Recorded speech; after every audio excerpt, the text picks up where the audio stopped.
हाँ, नमस्कार साथियों। हमारा जो आज का सेशन होगा, ये हम आज पढ़ेंगे जनरल ज्योग्राफी के बारे में। जैसा कि आपको टॉपिक क्लियर हो गया कि जनरल ज्योग्राफी आज शुरुआत करने वाले हैं हम लोग। तो सवाल ये उठता है कि जनरल ज्योग्राफी जो है, आखिर जनरल ज्योग्राफी होता क्या है? जनरल ज्योग्राफी में पढ़ना क्या है? यार देखिए, जनरल ज्योग्राफी जो है ना, जनरल ज्योग्राफी कुछ नहीं है, ऐसे समझ लीजिए आप कि जो भी आपके आसपास की घटनाएं हो रही हैं, जो भी आप देख रहे हैं, जिनको हम लोग ज्योग्राफिक टर्म में जिसको हम समझ सकते हैं, चाहे वो मौसम से जुड़ा हो, जलवायु से जुड़ा हो, नदियां, झरने, पहाड़, अर्थक्वेक, ज्वालामुखी, ठीक है, ये सारी चीजें जनरल ज्योग्राफी का पार्ट है। बारिश क्यों हो रही है, मौसम क्यों बदल रहा है, ज्वालामुखी क्यों फटता है, पर्वत श्रृंखलाएं कैसे बनी, क्यों बनी, क्या कारण था, आज उनकी स्थिति क्यों है, पठार क्या होता है। तो ये जितनी भी कहानी है टोटल, ठीक है, तो वो हम पढ़ेंगे। हमारा जो सेशन स्टार्ट होने वाला है आज से जनरल ज्योग्राफी का, उसके अंतर्गत हम पढ़ेंगे। और मैं बेसिकली यही फोकस करूंगा, जो एग्जाम पॉइंट ऑफ व्यू जो चीजें है ना, इन पे ज्यादा फोकस करूंगा, क्योंकि कॉन्सेप्ट बिल्डिंग में तो बहुत सारी चीजें आ जाएंगी। इसीलिए मैं उन्हीं चीजों का कॉन्सेप्ट दूंगा जो एग्जाम पॉइंट ऑफ व्यू से आपके लिए जरूरी होंगे। तो जैसे जैसे मान लीजिए, मेरा एक सवाल है। जैसे हम जानते हैं कि जो हिमालय है, जो उत्तर में हिमालय है, हम कहते हैं ना, अगर हम कहते भी नहीं है तो हमें पता है कि, या हमने सुना है कि जो हिमालय है वो नया नया बना है, और इसकी जो ऊंचाई है वो लगातार बढ़ रही है। ठीक, ये आपने सुना होगा, नहीं भी सुना होगा तो ये जान जाइए कि जो हिमालय की ऊंचाई है वो लगातार बढ़ते जा रही है समय के साथ। फिर आपको पता है कि भारत में एक तरफ इतनी हरियाली है, पहाड़ है, बहुत सारी ग्रीनरी है। एक तरफ आप देखते हैं कि पश्चिम में क्या रेगिस्तान है, आपका थार डेजर्ट जिसका नाम है, राजस्थान का जो रेगिस्तान है, ठीक है। और एक तरफ आप देख रहे हैं कि भाई रेगिस्तान है, सूखा पड़ा है, बारिश नहीं हो रही। और एक तरफ जो आपका चेरापूंजी मौसिनराम है, वो दुनिया में सबसे ज्यादा बारिश वहां होती है। तो इतनी सारी जो चीजें हैं जो आप देख रहे हैं, जो आप समझ नहीं पाते हैं कि आखिर एक्चुअली ये काम कैसे करती हैं। वहां बारिश इतनी ज्यादा क्यों हो रही है, वहां सूखा क्यों है, उत्तर में हिमालय क्यों है, दक्षिण में आपका जो सागर है, या जो आप और नीचे जाएं तो आपको अंडमान निकोबार आइलैंड दिखेगा, इस साइड आपको लक्षद्वीप दिखेगा। तो ये सारी चीजें आई कहाँ से? ठीक है, तो अगर हम सीधे बात करते हैं, टॉपिक पे आते हैं। देखिए, जब पृथ्वी बनी, जब सोलर सिस्टम बना, सोलर सिस्टम हमारा बनता है आज से लगभग 4.6 अरब साल पहले। ये हमारा सौर मंडल बनता है। जब पृथ्वी बनी, जैसे मान लीजिए ये पृथ्वी बनी, तो आज जो स्थिति है, ठीक है, आज जैसे मान लीजिए हमें पता है कि महादेश हैं, वो इस लोकेशन पे वो स्थित है। ठीक, जो इंडिया है वो एशिया एशिया में पड़ता है। उसके बगल में चले जाइए आप, तो नीचे क्या है आपका, बगल में क्या है, नीचे साइड में अफ्रीका है। ठीक है, जैसे मान लीजिए ये इंडिया आपका,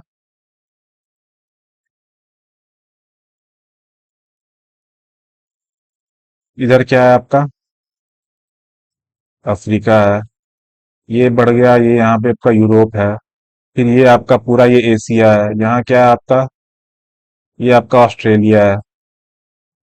ठीक, यहाँ पे आपका नॉर्थ अमेरिका, और यहाँ पे आपका साउथ अमेरिका। तो मेरा सवाल ये है कि क्या ये जो चीजें हैं, ये शुरू से ऐसी ही बनी थी? जब ये धरती बनी तो क्या शुरू से ऐसा ही था, या इनमें परिवर्तन आया, समय के साथ बदलते गई? और क्या ये आज भी परिवर्तन आ रहा है? ठीक, तो बेसिकली हम आज जो बात करने वाले हैं, तो हमारा आज का जो टॉपिक होगा वो होगा प्लेट विवर्तनिकी, मतलब प्लेट टेक्टोनिक्स।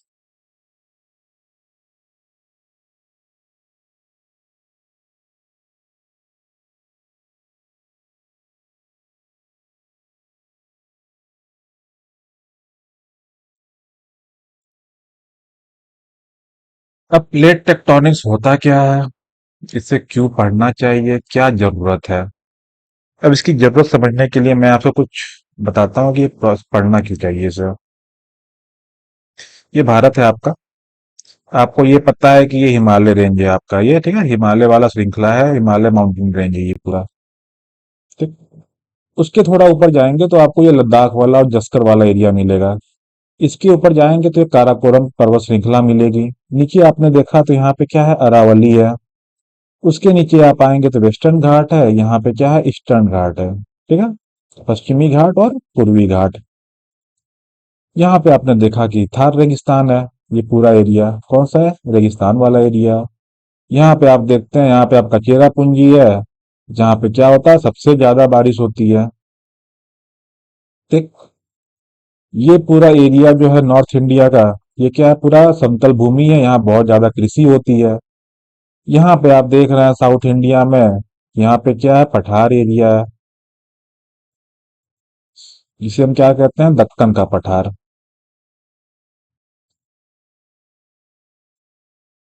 ये मैं बस आपको ओवरव्यू दे रहा हूँ। ये बात करें तो ये आपका क्या है, अंडमान निकोबार आइलैंड। ये क्या है, लक्षद्वीप आइलैंड। तो ये जो मैंने सारी चीजों का नाम लिया, तो आखिर ये चीजें आई कहाँ से, ये बनी कहाँ से है? क्योंकि धरती जब बनी, या जो लैंडफॉर्म बने, जमीन बनी, अर्थ क्रस्ट बना, तो ये बनते बनते पैदा तो हुए नहीं होंगे कोई भी। अगर जैसे आप और हम जिस रूप में आज हैं, तो हमारा जन्म इस रूप में तो हुआ नहीं था। और ये हमारा रूप, ये हमारा जो रूप आज है, ये फाइनल भी नहीं है। धीरे धीरे हमारी उम्र बढ़ेगी, हो सकता है कि आज से 20 साल 30 साल बाद जो हमारी अवस्था होगी, बूढ़े वाली अवस्था, वो अलग होगी। ठीक। तो समय के साथ चीजें बदलती हैं। कहा जाता है ना कि इस दुनिया में कुछ भी परमानेंट नहीं है, बस एक ही चीज जो परमानेंट है वो है बदलाव। यही परमानेंट है, क्योंकि बदलाव हमेशा होगा, और ये आज भी हो रहा, आज भी होगा, कल भी हो रहा था, आने वाले कल में भी ये होगा। तो जैसे इंसानी शरीर या इंसान जो है वो अवस्थाओं से गुजरते हैं, बदलाव की अवस्थाओं से, उसी तरह ये लैंडफॉर्म्स जो है ना, वो बदलाव की अवस्थाओं से गुजरते हैं। तो ये जो मैंने सारा नाम लिया, तो ये भी कहीं ना कहीं बने होंगे। आज इस रूप में हम देख रहे हैं, और आने वाले सालों में कुछ इनकी अवस्थाएं चेंज होगी। तो ये जनरल ज्योग्राफी में हम यही सब चीजें पढ़ेंगे कि आखिर ये सब चीजें आई कहाँ से, बनी कैसे, क्या इनका रेलेवेंस है। तो ये सारे टॉपिक्स जो कवर होंगे, वो कवर किसमें होंगे, प्लेट विवर्तनिकी में। अब सवाल ये उठता है कि प्लेट टेक्टोनिक्स है, प्लेट टेक्टोनिक्स, इसको पढ़ने से हमें क्या पता चलेगा, हमें किस चीज के बारे में इंफॉर्मेशन मिलेगी। तो सबसे बड़ी इंफॉर्मेशन जो होगी हमें, जो सबसे बड़ी नॉलेज मिलने वाली है, वो है माउंटेन बिल्डिंग।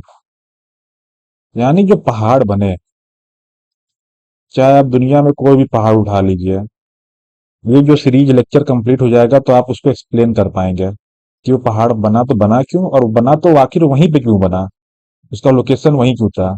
जैसे हिमालय जो है, हिमालय यहाँ पे क्यों बने, हिमालय यहाँ क्यों नहीं बना, चाहे यहाँ क्यों नहीं बना, या यहाँ हिमालय क्यों नहीं बना, चाहे हिमालय यहाँ क्यों नहीं बना बीच में भारत के। तो ये जब मैं पढ़ूंगा ना, जब मैं क्या मतलब आप लोग पढ़ेंगे मेरे साथ, तो आप इस चीज को एक्सप्लेन कर पाएंगे, किसी भी पर्वत श्रृंखला को उठा के आप एक्सप्लेन कर देंगे कि आखिर ये बना तो बना क्यों, उसके पीछे कारण क्या था। दूसरी चीज जो आप डेली न्यूज में सुनते हैं, कौन सा, ज्वालामुखी, ठीक, भूकंप, सुनामी,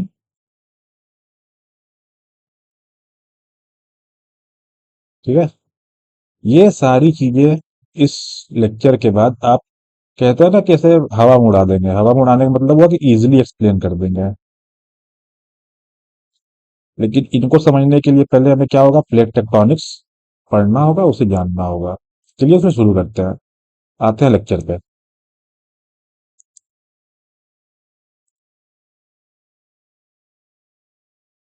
ठीक है, ये देखिए आपका क्या है, ये आपका अर्थ है, धरती है आपके। सबको पता है, आपको आपको हमको सबको पता है कि जो धरती है ना, उसके 3 पार्ट है, ठीक है। जो ऊपर वाला पार्ट है उसको कहते हैं अर्थ क्रस्ट, यानी भूपर्पटी, परपटी, भूपर्पटी। उसके नीचे वाला होता है, उसको कहते हैं मेंटल, मेंटल। सबसे नीचे सबसे बीच में कौन सा है, उसको बोलते हैं कोर, हिंदी में शायद क्रोड कहते हैं। ठीक है। तो हमारी जो धरती है, वो 3 भागों में विभाजित है। सबसे ऊपरी भाग भूपर्पटी, जो कैसा है, ये सॉलिड फॉर्म में है, ठोस अवस्था में है। जो मेंटल है वो कैसा है, वो लिक्विड है, पूरे तरीके से तो नहीं, लेकिन हाँ लिक्विड फॉर्म में है, इसको प्लास्टिक कहना ज्यादा सही है। ठीक है, प्लास्टिक तरह है। और जो कोर है वो कैसा है, कोर जो है वो कोर जो है, कोर पहले ये बता दो, कोर जो है ना, कोर दो पार्ट में है, आउटर कोर और इनर कोर। आउटर कोर जो है वो है आपका लिक्विड, तरल। और इनर कोर कैसा है, ये है सॉलिड। अब इसे समझते हैं कि ये सॉलिड लिक्विड ये बने ये हैं क्यों। ठीक है, ये लिक्विड में जैसे मैंने कहा कि यार ये जो इनर कोर है वो सॉलिड है, आउटर कोर लिक्विड है, उसके ऊपर लिक्विड है, प्लास्टिक है, सॉलिड है, ये कैसे हुआ। जब हम एटमॉस्फेयर की बात किए थे पिछले लेक्चर्स में, तो मैंने आपको बताया था कि जैसे जैसे हम ऊपर जाते हैं तापमान क्या हो रहा है, तापमान घटता है। क्या फॉर्मूला फॉर्मूला क्या मतलब क्या नियम था कि हर 165 मीटर की ऊंचाई पे 1 डिग्री सेल्सियस तापमान क्या हो रहा है, घट रहा है। उसी तरह अगर हम धरती के नीचे जाएं तो लगभग हर 32 मीटर पे 1 डिग्री सेल्सियस तापमान बढ़ता है। ठीक है, ये मतलब हर जगह लागू नहीं होता है, बस जो ऊपरी सतह है ना धरती की, जो धरती के जस्ट नीचे वाला, जैसे धरती है उसकी जो नीचे वाला पार्ट है, यहाँ पे ये लागू होता है। उसके नीचे तापमान अलग अलग तरीके से बढ़ता है।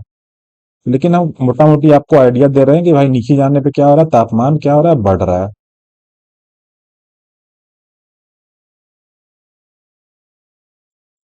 ठीक, जैसे अगर ये पृथ्वी है, जैसे आप नीचे गए, यहाँ तो सॉलिड था, यहाँ क्या था, आपको सॉलिड मिला, ठीक है। लेकिन जब आप नीचे जाएंगे तो धीरे धीरे ये जो सॉलिड वाला पोर्शन है ये धीरे धीरे क्या होगा, तरल अवस्था में आपको दिखना शुरू हो जाएगा। इसीलिए नीचे जाते जाते हमें क्या होता है, तरल चीजें मिलना शुरू हो जाती हैं। जो भी आपके मेटल्स हैं या रॉक्स हैं वो सब क्या तरल अवस्था में मिलते हैं। लेकिन जब हम कोर पे पहुंचते हैं, कोर क्या है, दो पार्ट में है। आउटर कोर तो तरल होता है, ठीक, तापमान बहुत ज्यादा है, प्रेशर ज्यादा है। लेकिन जो इनर कोर है, मतलब जो आंतरिक कोर है, इसको भी तरल होना चाहिए था, क्योंकि यहाँ टेम्परेचर सबसे ज्यादा होता है, लगभग 6000 डिग्री सेल्सियस। तो ये तो और भी तरल होना चाहिए था। लेकिन प्रॉब्लम क्या है ना, कि जो इनर कोर है इसके ऊपर बहुत ज्यादा दबाव पड़ता है बाहर की चीजों का। इस दबाव की वजह से ना ये टेम्परेचर हाई होते होने के बावजूद ये ठोस अवस्था में पाया जाता है।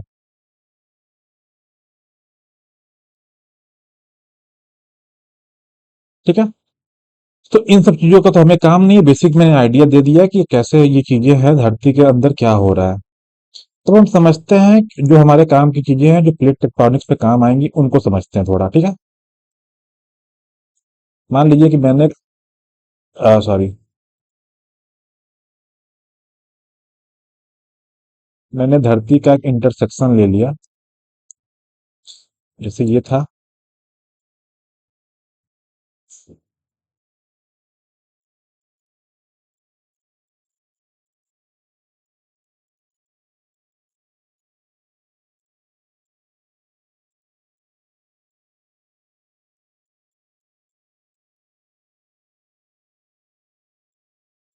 ठीक है, यहाँ पे पहुंच गया हम। ये मैंने मान लीजिए यहाँ से कुछ काट लिया धरती को, ऐसे पहले धरती को काट लिया। ये काट के मतलब इस इमेज को मैं यहाँ दिखा रहा हूँ। ठीक, तो ये आपका क्या है, सबसे ऊपर वाला पोर्शन आपका है अर्थ क्रस्ट, जिसको हम कहते हैं भूपर्पटी। उसके नीचे क्या है, ये वाला पोर्शन, ये वाला क्या है, मेंटल, यानी ये वाला जो पोर्शन हो गया आपका, ये आपका है मेंटल। और सबसे नीचे क्या हो गया, ये हो गया का कोर। ठीक, ये मैंने ले लिया। अब इसको भी थोड़ा अलग डिवीजन होता है, इसको थोड़ा देख लेते हैं, इसमें भी अलग थोड़ा डिवीजन कर देते हैं। ये जो ऊपर का भूपर्पटी है उसका थोड़ा सा पार्ट, ये मतलब ये पूरा पार्ट, और जो मेंटल है मतलब ऊपर वाला मेंटल, उसका जो अपर वाला पार्ट है, यानी ये वाला पार्ट, इस पूरे पार्ट को हम कहते हैं लिथोस्फेयर। ठीक, और जो ये मेंटल है, मेंटल का ये जो पार्ट है, ठीक है, मेन अपर वाला पार्ट, इसको हम कहते हैं एस्थेनोस्फेयर।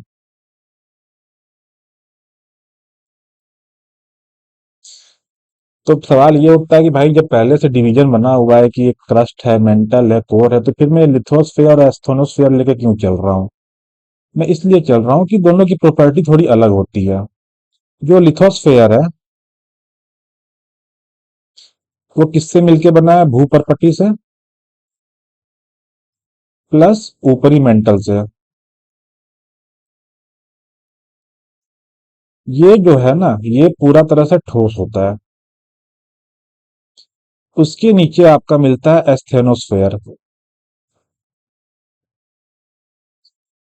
ठीक है, लिथोस्फेयर के जस्ट नीचे। ये लगभग 100 से 700 किलोमीटर तक मिलता है। और एस्थेनोस्फेयर मिलता है, लिथोस्फेयर मिलता है 0 से 100 किलोमीटर। ये जो होता है ये होता है तरल, और तरल भी नहीं कहेंगे इसको, ये धीरे थोड़ा थोड़ा प्लास्टिक होता है। ठीक है, मतलब ना ना सॉलिड ही है और ना ये लिक्विड है। इसका नेचर कैसा है? इसका नेचर है प्लास्टिक जैसा। ठीक। इनका आगे काम पड़ेगा इसलिए मैंने इसको डिस्कस कर लिया। अब आता है कि प्लेट विवर्तनिकी यानी प्लेट टेक्टोनिक्स, ये क्या है? इसे हम क्यों पढ़ रहे हैं? तो यार ऐसे समझ लीजिए कि जैसे जैसे साइंस डेवलप कर रहा है ना, हमें चीजें पता चल रही हैं। 1900 से पहले यानी 19th सेंचुरी जो है, 19th सेंचुरी यानी 1900 से पहले क्या था? हमें लगता था ना कि ये ज्वालामुखी जो फट रहा है या ये जो भूकंप आ रहा है तो भगवान क्रोधित हो गए, भगवान ने धरती हिला दी। या पाताल में यमराज गुस्सा हो गया तो ज्वालामुखी फट गया। वहां पे बहुत सारे कॉन्सेप्ट होते थे पहले कि पाताल में खाना बन रहा है, वहां से चीजें बदल रही हैं, वो हो रहा है, ये हो रहा है, पता नहीं क्या क्या चीजें कॉन्सेप्ट थी। उन सबको एक्सप्लेन करने के लिए हम लोग कहते हैं ना कि इन सब चीजों का ही सहारा लेते थे। तो उस समय एक कॉन्सेप्ट प्रचलित था, यानी 1900 से पहले कॉन्सेप्ट था कि जो धरती है इस समय, जो धरती का स्वरूप है, ये शुरू से ऐसा था।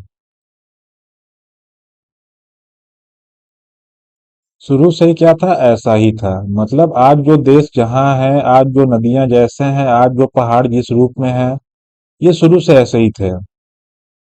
मतलब कोई अगर आपसे ये कहे कि आप जब पैदा हुए तब भी ऐसे ही थे, जब मरेंगे तब भी ऐसे ही हैं, तो यार ये थोड़ा सा इलॉजिकल हो गया ना।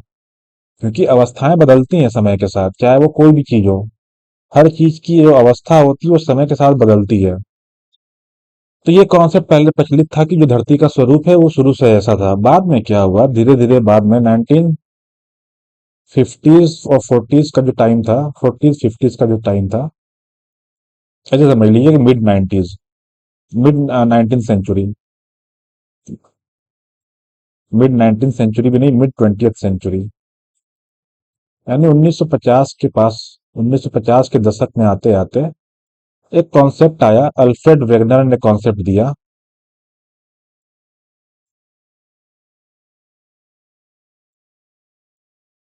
Continental drift. मैं बता रहा हूँ ये होता क्या है।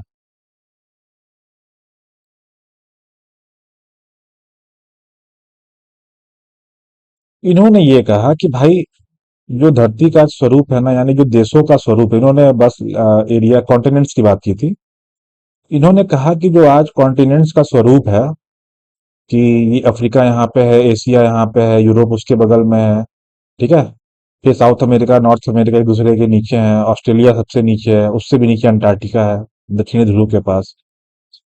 इन्होंने इन्होंने कहा कि ये जो चीजें हैं ना, जो आज इस स्थिति में हम देख रहे हैं, ये पहले ऐसा नहीं था, शुरू में ऐसा नहीं था। ये जो कॉन्टिनेंट्स हैं ये धीरे धीरे एक दूसरे से दूर जा रहे हैं, या एक दूसरे से कहते हैं ना कि मूवमेंट में है ये। कोई एक दूसरे के करीब जा रहा है, कोई दूसरे से दूर जा रहा है। तो इन्होंने ये तो बता दिया कि ये ऐसा हो रहा है, इन्होंने इसको एग्जाम्पल से भी समझाया। एग्जाम्पल से कैसे समझाया? मैं एक वर्ल्ड मैप यहाँ खोल के दिखा देता हूँ, ठीक है। आप ऐसे देखिए, ये जो अमेरिका है, साउथ अमेरिका, ये जो आपको दिख रहा है एरिया, ये जो कुछ ऐसा शेप है, इसका शेप देखिए, और ये शेप देखिए। अब रुकिए, इसको मैं थोड़ा सा मार्कर का कलर चेंज कर दूं। हाँ, ये शेप और ये शेप, अफ्रीका का शेप देखिए। यानी अगर इसको मैं यहाँ लाके फिट करूं तो ये फिट हो जाएगा। ठीक है, ये वाला पोर्शन यहाँ पे आके फिट हो जाएगा। तो इन्होंने ये कहा कि जो साउथ अमेरिका है और जो अफ्रीका है पहले एक दूसरे के जुड़े हुए थे। इन्होंने इसके पीछे लॉजिक क्या दिया, इन्होंने लॉजिक दिया कि fit of the continents, fit of continents, यानी कॉन्टिनेंट्स जो है एक दूसरे से, अगर उनको देखा जाए तो एक दूसरे से वो फिट हो जा रहे हैं। ठीक।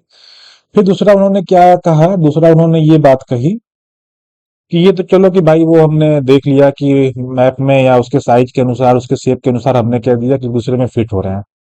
उन्होंने एक बात और कही कि जो फॉसिल्स हैं, जैसे कि मान लीजिए ये अफ्रीका है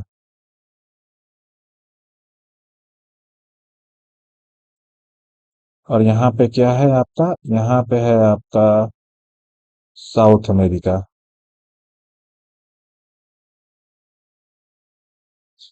तो इन्होंने ये कहा कि यहाँ पे जो फॉसिल्स मिले, फॉसिल्स मतलब जो अवशेष मिले जानवरों के या पक्षियों के या पेड़ पौधों के, यही अवशेष इस एरिया में भी मिले, यहाँ भी मिले।